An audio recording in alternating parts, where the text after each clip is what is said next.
បងថ្ងៃនេះខ្ញុំមកស្លមកជួយគ្រឿងត្រីប្រាដែលជាដំបូងខ្ញុំធ្វើការត្រាំម្ទេសស្អាតហើយបន្តមកទៀតខ្ញុំធ្វើការបេះត្រកួនហើយចំពោះការបេះត្រកួននេះដែរគឺបងអាចបេះតាមប្រវែងឬក៏ទំហំដែលបងចង់បានបន្ទាប់ពីបេះត្រកួនរួចរាល់ខ្ញុំក៏មកធ្វើការបេះស្លឹកអំពិលដោយសារស្លឹកអំពិលដែលទិញមកពីផ្សារគឺវាមានស្លឹកចាស់ក៏ដូចជាធាងដែលវាធំផងដែរ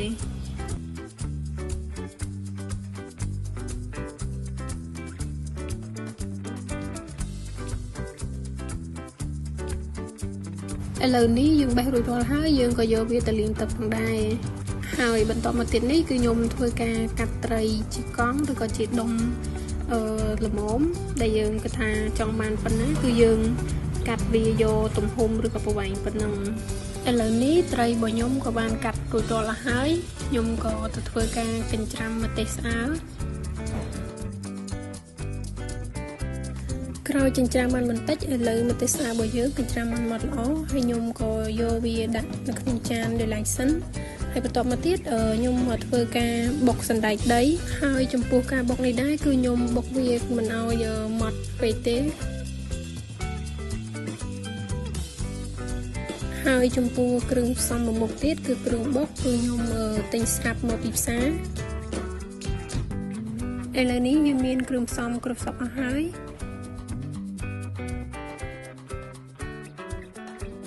ដែលជាដំបូងខ្ញុំធ្វើការដាក់សាច់ត្រីចូលហើយបន្តមកទៀតខ្ញុំធ្វើការដាក់គ្រឿងបុករំដេងស្លឹកក្រូចសណ្តែកដីបុកប្រហុកនិងម្ទេសស្អាតខ្ញុំដាក់វាបញ្ចូលគ្នាក្នុងឆ្នាំងទីមួយបន្តមកទៀតខ្ញុំធ្វើការដាក់ខ្ទិះដូងចូលក្រោយពីដាក់ខ្ទិះដូងរួចខ្ញុំធ្វើការច្របល់គ្រឿងផ្សំទាំងអស់ហ្នឹងចូលគ្នា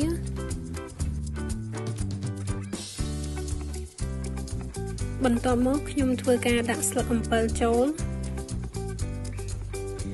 ហើយខ្ញុំធ្វើការកូរវាឲ្យសព្វបន្តិច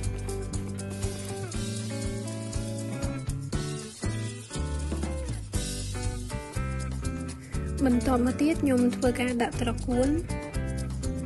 ក្រោយពីដាក់ត្រកួនរួចខ្ញុំធ្វើការបិទគម្របហើយដាក់វានៅលើឆ្នាំងឥឡូវនេះម្ហូបរបស់យើងបានពុះហើយបន្តមកទៀតខ្ញុំធ្វើការថែមទឹកបន្តិចរួចកូរច្របល់វាដើម្បីឲ្យគ្រឿងផ្សំចូលជាតិល្អឥឡូវនេះម្ហូបរបស់យើងពុះល្អហើយដូច្នេះខ្ញុំធ្វើការកូរវាឲ្យសព្វបន្តិចទៀត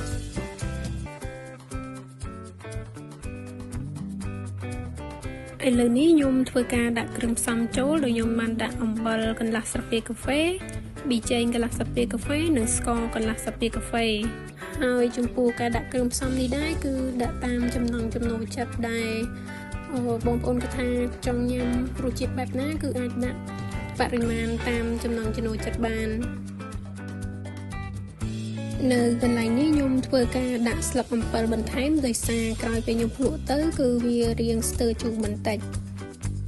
ឥឡូវនេះស្លម្ជូរគ្រឿងរបស់ខ្ញុំបានស្លរួចរាល់ហើយក៏អរគុណបងដែលបានចូលមើលវីដេអូរបស់ខ្ញុំដល់ចប់ផងដែរ